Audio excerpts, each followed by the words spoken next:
हरे कृष्णा। तो भगवत गीता के और एक पर्वत में प्रभुपाद जी ऐसा कहते हैं कि मतलब हरिदास ठाकुर है वो शिव जी से अच्छे भक्त है, क्योंकि शिव जी माया में पड़ गए लेकिन हरिदास नहीं। तो इससे हम ये कह सकते हैं कि शिव जी भी वैष्णव है, लेकिन फिर भी प्रभुपाद जी ने शिव जी के बजाय हरिदास ठाकुर को महान बताया। तो इसका एक्सप्लेनेशन क्या होगा? तो देखिए, सबसे पहले यहाँ पर कहा गया है कि ये पक्षपात नहीं, ये भक्ति का शक्ति का प्रदर्शन है। जो एक भक्त जो पूरी तरह से कृष्ण के प्रति समर्पित हो जाता है, उसे बड़े बड़े देवताओं की तुलना भी प्रभाव के ढंग के वासना पर काबू कर पा सकते हैं। तो इसमें बताया गया है बस एक तुलना करके कि जो भक्त है वो देवी देवताओं से भी बहुत श्रेष्ठ है। जैसे भगवान श्री कृष्ण की स्थिति सबसे पहले देखते हैं कि गौड़ी विष्णु संप्रदाय जिससे प्रभुपाद जी बिलोंग करते हैं, उसमें शिव जी की स्थिति क्या है? तो भगवान शिव जी है वो सबसे महान वैष्णव है ना, वैष्णव तथा शंभु, जैसे कि भागवत में कहा गया है। वो कोई साधारण जीव नहीं है, बल्कि शिव तत्व नामक एक विशेष श्रेणी में आते हैं, जो कि विष्णु तत्व और जीव के बीच में है शिव जी, है ना। हालांकि शिव को तम से जोड़ा जाता है, क्योंकि वो जो भौतिक कार्य करते हैं, जैसे यूनिवर्स का विनाश हो तो वो सब करते हैं, ठीक है।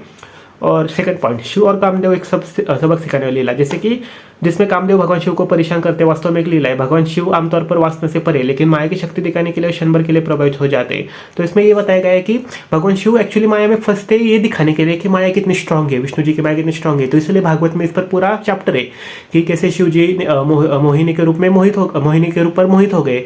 तो उसके बाद जब वो विष्णु जी उनके सामने प्रकट हुए तो शिव जी ने बताया कि आपकी माया कितनी प्रभावशाली, कि मैं भी फंस गया। तो वो बस हमें दिखाने के लिए फंसते, लेकिन रियल में वो नहीं फंसते। तो इसलिए प्रभुपाद जी ने उनका शिव जी का एग्जाम्पल लिया, ठीक है। तीसरा पॉइंट, हरिदास ठाकुर की भक्ति की शिष्टता। हरिदास ठाकुर कृष्ण के भक्त थे, जो पवित्र नाम के पूरी तरह से लीन थे, और माया देवी ने स्वयं उन्हें बहकाने की कोशिश करी थी, है ना। भक्ति महात्म योग की तपस्या से अधिक शक्तिशाली। शिव एक महान वैष्णव है, लेकिन वो भौतिक कार्य भी करते हैं, लेकिन हरिदास ठाकुर कृष्ण के सेवा में पूर्ण तरह से तल्लीन है। जैसे कि शिव जी इस यूनिवर्स में कुछ कार्य करते रहते हैं ना, उनका एक कार्य है, लेकिन हरिदास ठाकुर भक्ति में पूरी तरह से 24 घंटे लीन रहते हैं। इसलिए प्रभुपाद जी ने हरिदास ठाकुर का एग्जाम्पल लिया, ऐसा है। श्री चैतन्य महाप्रभु ने हरिदास ठाकुर को नामाचार्य घोषित किया, जो पवित्र नाम के महान शिक्षक है, माया पर उनकी शुद्ध विजय है। अच्छा, अब लास्ट पर शिल प्रभुपाद जी ने इसका उल्लेख आखिर क्यों किया?